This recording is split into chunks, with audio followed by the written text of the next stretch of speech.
1986-87 విద్యా సంవత్సరంలో రామగుండంలోని జిల్లా పరిషత్ పాఠశాలలో 10వ తరగతి విద్యను అభ్యసించిన బాల్యమిత్రులు అనారోగ్య స్థితిలో ఉన్నటువంటి తమ మిత్రుడు గుండు కనకయ్య పరిస్థితిని చూసి చలించి అందరూ కలిసి లక్షకు పైగా డబ్బులను జమ చేసి అందజేశారు.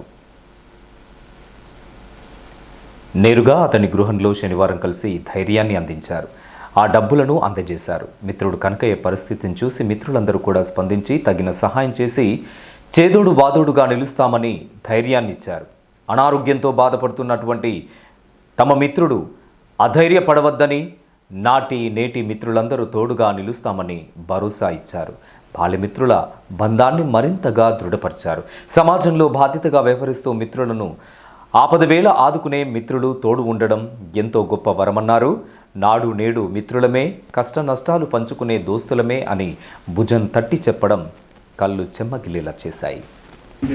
సరే, వాయిస్ అయితే 1986-87 10th బ్యాచ్కి సంబంధించినటువంటి గుండు కనకయ్య ఆయన గొంతు క్యాన్సర్తో బాధపడుతున్నాడని తెలిసి మా యొక్క 86-87 బ్యాచ్ మొత్తం ఒక వాట్సాప్ వీడియోలో వాట్సాప్లో చాట్ చేసుకుని మరి అందరం ఒకరికొకరిని చర్చించుకొని మరి ఆయనకు ఏదైనా మనం ఆర్థికంగా సాయం చేసి ఆయనకు మనం సపోర్ట్ చేసి ఆయనను మళ్ళీ మనం తిరిగి మనలో ఒకటిగా మనం బాగు చేసుకోవాలనే ఉద్దేశం కొద్దీ ఒక వారం 10 రోజులలో మరి అతనికి 1,03,100 రూపాయలు ఆయన ట్రీట్మెంట్ కోసం ఆయనకు ఖర్చు కింద ఆయనకు ఇవ్వడం జరిగింది. నగదుగా, క్యాష్గా, కొంత చెక్ రూపంలో, కొంత నగదు రూపంలో 1,03,100 రూపాయలు ఇవ్వడం జరిగింది.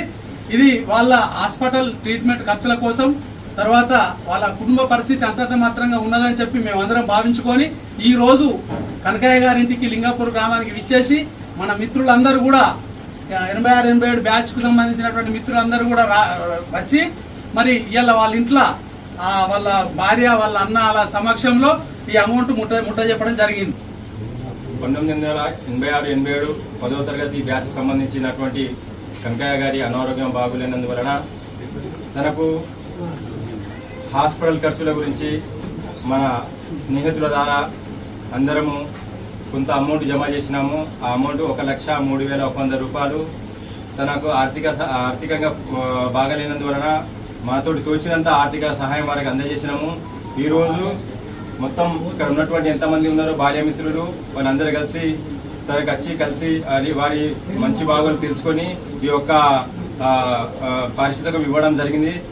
తను రాబోయే రోజుల్లో ఎలాంటి అనారోగ్యం, ఎలాంటి పరిస్థితులైనా మేము ఆయనకు తోడుండి అలాగే మేము ఉన్నాము అన్నట్టు ఆయనకు ధైర్యం చెప్పుకుంటూ ఈరోజు మా తోచిన సహాయం మేము ఇచ్చినాము.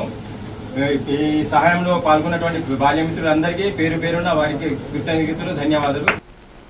ఈ కార్యక్రమంలో భాగ్యనగరం రాజబాబు, కందుల పోచం, రమేష్, సలీం, శ్రీనివాస్, అబ్దుల్ తకీ, హఫీజ్, నర్సింగారావు, జోసెఫ్, మల్లేష్, మోయినుద్దీన్, భూమేష్, రవీందర్, సత్యనారాయణ, గట్టయ్య, శ్రీనివాస్, సారయ్య, మొహమ్మద్, ఉప్పల్రావు, వెంకటేష్, శ్రీరాములు తదితరులు పాల్గొన్నారు.